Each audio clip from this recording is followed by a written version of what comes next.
The Tao Te Ching by Lao Tsu. Chapter 1. Tao's Names and Puzzles. Ways can be guided, they are not fixed ways. Names can be named, they are not fixed names. Absence names the cosmic horizon. Presence names the mother of 10,000 natural kinds. Fixing on absence is to want to view enigmas. Fixing on presence is to want to view phenomena. These two, emerging together, we name differently, conceiving of them as being one. Call that fathomless. Calling it fathomless is still not to fathom it, the door to a cluster of puzzles. Chapter 2. Language and Contrast. When all the social world regards beauty as beauty, here already is ugly. If all treat mastery as being good at things, here already is not being good at things. Thus, presence and absence mutually sprout, hard and easy mutually inform, long and short are mutually gauged, high and low mutually incline, sound and tone mutually blend, before and after mutually follow on. Using this, sages don't act on constructs in addressing affairs. They practice a don't use language teaching. 10,000 natural kinds are made by it, yet don't express anything. Sprouting, you don't treat them as existing. Acting on constructs, you don't rely on anything. Success taking form, you don't dwell on it. In general, they simply don't dwell on it, and in that, they don't lose it. Chapter 3. Artificial Desires. Don't elevate the outstanding, then your subjects will not contend. Don't value hard to get goods, then your subjects will not act as thieves. Don't display the desirable, then your subjects' minds will not be muddled. Using these, the way a sage maintains order, empties their minds, stuffs their guts, weakens their resolve, and strengthens their bones. He fixes on making his subjects lack both knowing and desiring. Makes the wise not presume to act on constructs. Act on the construct, lack acting on constructs. Then nothing is not ordered. Chapter 4. Reflexive Daos. Ways permeate, but in using them, part remains unfilled. Oh, deep, like the ancestor of 10,000 natural kinds, treat what they make sharp as dull. Treat what they make tied as loose. Treat what they make bright as blurred. Treat what they make dust as together. Oh, profound, like they partly exist. I don't know whose offspring they are. They predate the Lord of Signs. Chapter 5. Nature's Indifference. The cosmos is not humane. It treats 10,000 natural kinds as straw dogs. Sages are not humane. They treat the people as straw dogs. Is the space between heaven and earth, the cosmos, not like a bellows pipe? Emptying, it doesn't warp. Moving, it produces more. Much discourse, counting to the limit. Best to stay near the middle. Chapter 6. The Natural Creative Power. The valley spirit never gives out. This is called the fathomless female. The gate of the fathomless female. This is called the source of the cosmos. Silken, it's as if it exists. In using it, relax. Chapter 7. Self Focus. The sky is old and the earth is enduring. The reason the cosmos can survive and endure is that it avoids self creation. Hence, they can be both old and enduring. Using this, Sages, in putting their being last, their being comes first. In treating their being as outside, their being exists. Is this not their lacking self focus? So they can give their self focus form? Chapter 8, Being Good at Things. Advanced mastery is like water. Water, good at benefiting 10,000 natural kinds, doesn't contend. Where it settles, repels the human crowd. Hence, it is close to paths. Indwelling, master the land. In mentality, master depth. In associations, master humanity. In discourse, master accuracy. In correcting, master ordering. In dealings, master possibility. In activity, master timing. In general, simply don't contend, thus avoid criticism. Chapter 9, Getting versus Achieving. Grasping, we fill it up. It is better to let it be. Measuredly, you sharpen it. You cannot preserve the edge for long. When gold and jade fill the hall, we can't preserve any of it. Being rich and valued, we are proud. The error of self destruction. When success flows, retreat. This is a natural way. Chapter 10, Unfathomable Virtuosities. In general, in mustering your vitalities, enveloping them as one, can you avoid distinguishing? In concentrating life force and making it subtle, can you be a child? Polishing your unfathomed vision, can you eliminate all flaws? In loving the nation and putting the subjects in order, can you avoid acting on constructs? In opening and closing the heavenly channel, can you act the female role? In discerning all within the four directions, can you lack know how? Generate it, nourish it. Generating it, we don't treat it as present. Acting on constructs, we don't rely on them. Becoming elder, we don't preside. These are called unfathomable virtuosities. Chapter 11, Valuing Absence. 30 spokes join one hub. The cart use lies where they are absent. Throwing clay to make a vessel. The vessel's use lies where the clay is absent. Sculpting windows and doors to make a room. The room's use lies where they are absent. So we treat having something as beneficial and treat lacking something as usable. Chapter 12, Practices in Spontaneity. 5 colors stupefy human eyes. 5 tones desensitize human ears. 5 flavors numb human mouths. Horse racing and hunting derange human minds. Hard to get goods pervert human behavior. Using this, sages act for the belly, not the eye, and so discard that and take up this. Chapter 13, Social Approval and Value. Favor is as disgraceful as a warning. Value your calamities as part of your being. Why say favor is as disgraceful as a warning? Bestowing favor is treating you as lower. Receiving favor is like a warning. Losing it is like a warning. This is why I say favor is as disgraceful as a warning.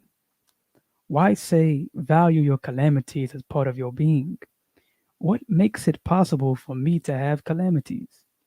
It is treating myself as having a being. Further, if I had no being, what trouble could I have? Hence, in valuing, treat your being as the social world. The social world may be delivered to one like that. In caring, Treat your being as the social world. The social world can be entrusted to one like that. Chapter 14. The Unknowable. If you look and fail to see, its name is remote.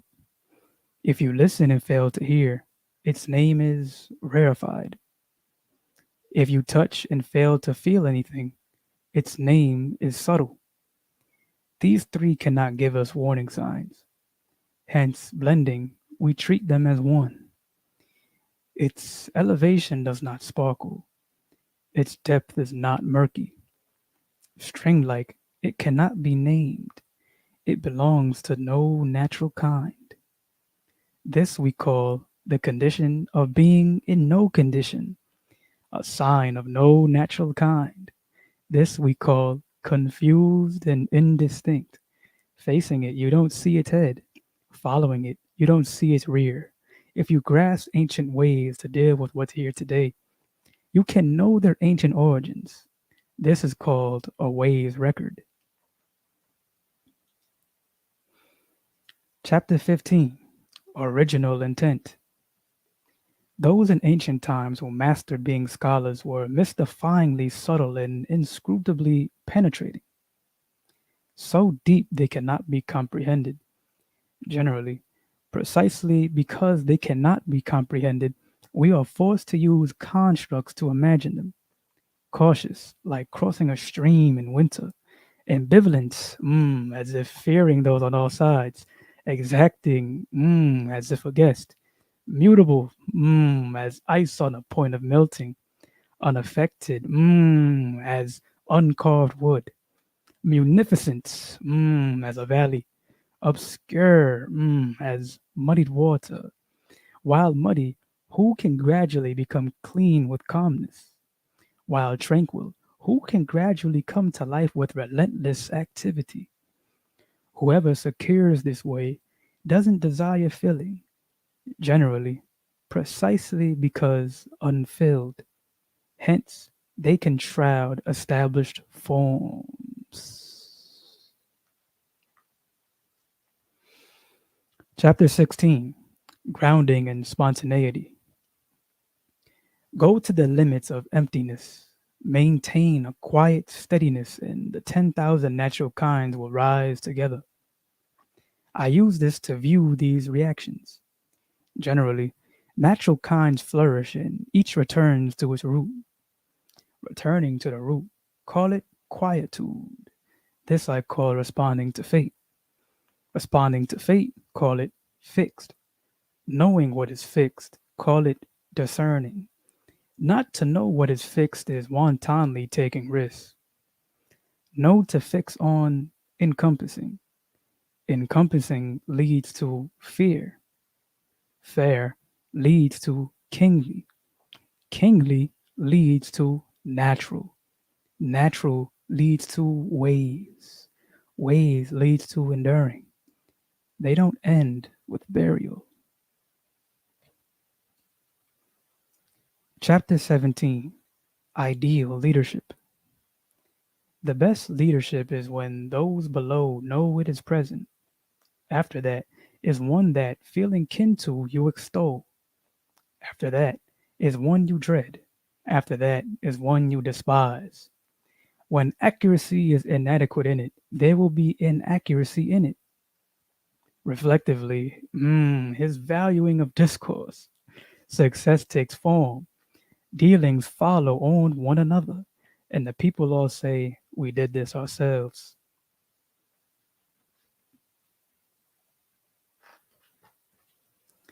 Chapter 18. Imperial Morality. When the great way is cast aside, we have humanism and morality. When intuitive wisdom emerges, we have great artifice. When great kinships do not blend, we have filiality and affection. When states and great families become deranged and disordered, we have loyal ministers. Chapter 19.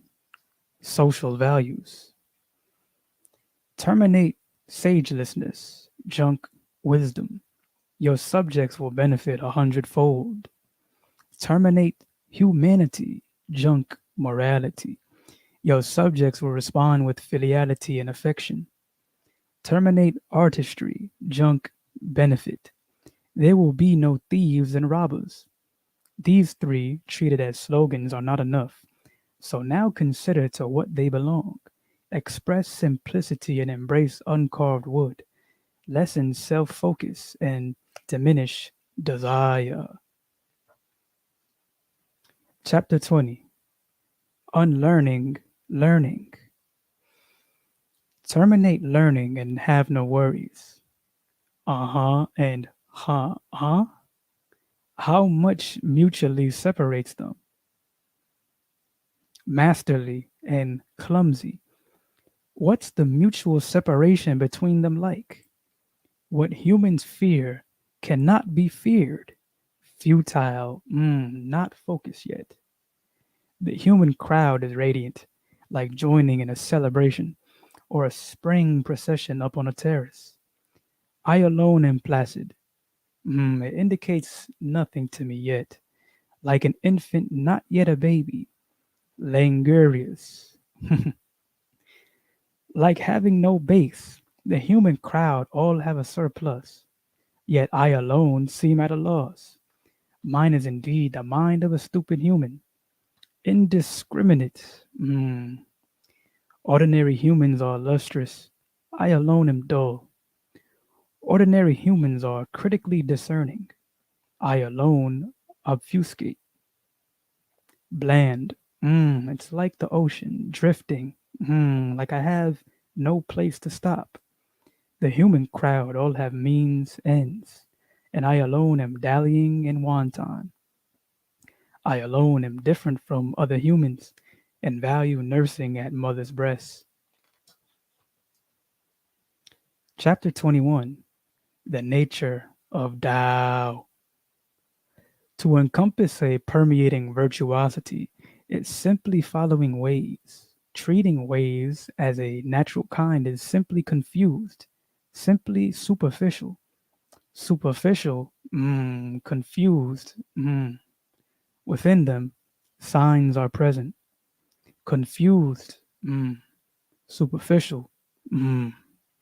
Within those, natural kinds are present. Yawning, mm, murky, mm. Within them, germination is present. Their germination is superlatively authentic. Within it, reliability is present. From the past to the present, their names don't go away, and reads out the origin of multitudes. With what do I know the form of the origin of multitudes? With this. Chapter 22. Objectivity and Convention. Crooked implies intact. Twisted implies straight. Vasus implies filled. Worn out implies new. Less implies getting. Excess implies confounded. Using this, sages embrace one and treat it as the social world's paradigm. Do not look inward, hence are discerning. Do not affirm inward, hence are verifiable. Do not attack inward, hence has success. Do not emphasize inward, hence survive to be elders. In general, they simply do not contend. Hence, in the social world, none can contend with them. This is what the ancients meant by crooked implies intact. Could that be empty rhetoric? Ground yourself on what is intact and return to it. Chapter 23. Walking together in a way. Rare discourse is so of itself. Inherently, a whirlwind does not last through the morning. A sudden storm does not last through the day. What makes these the cosmos? If the cosmos cannot make even these winds endure, how much more is it the case for human windiness? Regarding, then, those who pursue dealings in ways, those of ways are blended in ways. Those of virtuosity are blended in virtuosity. Those of laws are blended in laws. Those who are blended in ways, ways leisurely incorporate them. Those who are blended in virtuosity, virtuosity leisurely incorporates them. Those who are blended in loss, loss leisurely incorporates them. When reliability is inadequate in it, unreliability emerges in it. Chapter 24. Overreaching Ways. Those who tiptoe do not stand. Those who stride do not walk. Those who gaze inward are not discerning. Those who affirm inward are not verifiable. Those who attack inward do not succeed. Those who emphasize inward do not become elders. When these are in ways, we say excess provision, redundant practice. Some natural kinds avoid them. Hence, those with ways don't address them. Chapter 25. Origins and Foundations. There is something formed as a mixture. It emerged before the cosmos. Solitary, inchoate, standing alone and immutable, permeating all processes without limit. We can deem it the social world's mother. I don't know its name. To assign an ideograph to it, we say way. Forced to construct a name for it, we say great. Great is to say expansive. Expansive is to say far reaching. Far reaching is to say reversing. So ways are great. Nature or sky is great. Earth is great. And kings are also great. Within a region are four greats, and the king is one among them. Humans follow patterns on earth. Earth follows nature or sky. Nature follows ways. Ways follow what is so of itself.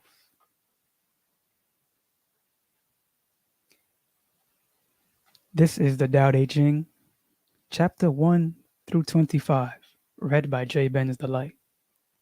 Like, comment, and subscribe in order to tune in to the next parts where I will be reading chapters 25 to 50 and then 50 all the way until the finale. Thank you for tuning in.